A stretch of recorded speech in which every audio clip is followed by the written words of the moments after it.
And what's important to me is that when my granddaughter is old enough, and she's in high school, and she comes to me and says, Grandpa, Tata, Aaron, she says, what were you doing? Weren't you in the Border Patrol back then?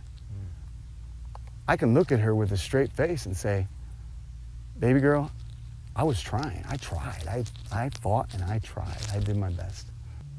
Border Patrol agent Aaron Vecchi has been in the Border Patrol for over 19 years in Tucson sector in Ajo, Arizona. He witnessed atrocities of immigrant children burning up in the desert heat under a makeshift canopy at the Border Patrol station at 150 North Highway in Ajo. He witnessed children freezing in the winter. He even captured never-before-seen videos that he provided to us, which we are publishing here. In the film Line in the Sand, coming out October 10th, a Border Patrol agent blows the whistle and made reference to people like Aaron, who get retaliated against for speaking up. And when agents speak up, they're buried by management. Buried by management. I know a few whistleblowers that got toasted. They try to do what's right, laughed at, ostracized. Really? Buried. After my supervisor, he told me if I don't put people in there, if I don't continue to overcrowd this facility, I would be guilty of dereliction of duty. And that's when I realized that you would be guilty. I would be guilty of dereliction of duty. Yes, I would be guilty of dereliction. And this was your supervisor? Yes, that was even higher than a supervisor. That's middle management. He also brought it to the attention of OSC, Office of Special Counsel, and filled out these forms detailing wrongdoing.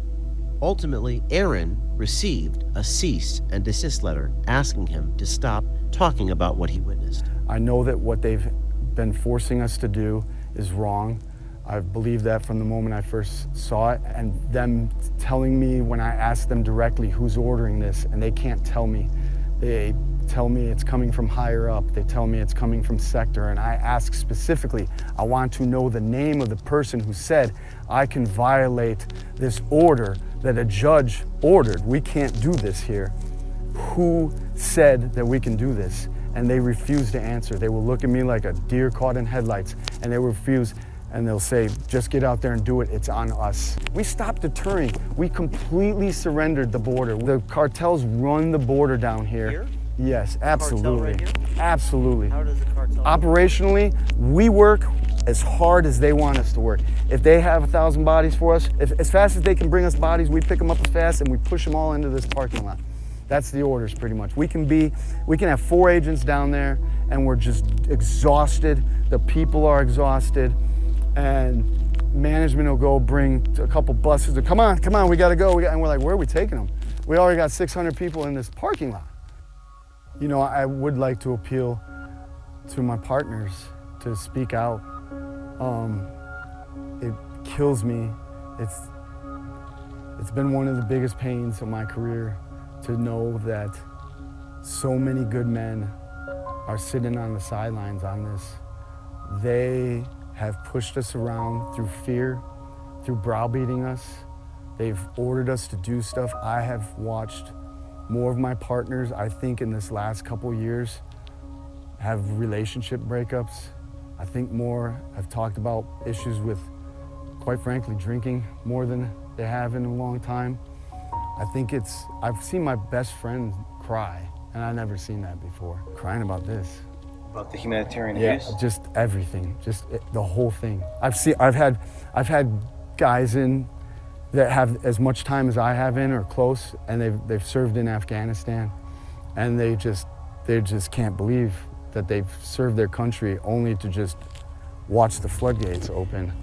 And they're like, what did I go serve for if we're just gonna do this stuff? When you have bureaucrats, when you have management can force law enforcement officers through threat of us losing our livelihoods, our homes, maybe our marriages, they can use that fear to coerce us into violating other people's rights or violating our oaths of office. I'm really thoroughly disgusted by the behavior of management, quite frankly, and my agency right now. Quite frankly, it's the biggest threat facing our nation, in my opinion.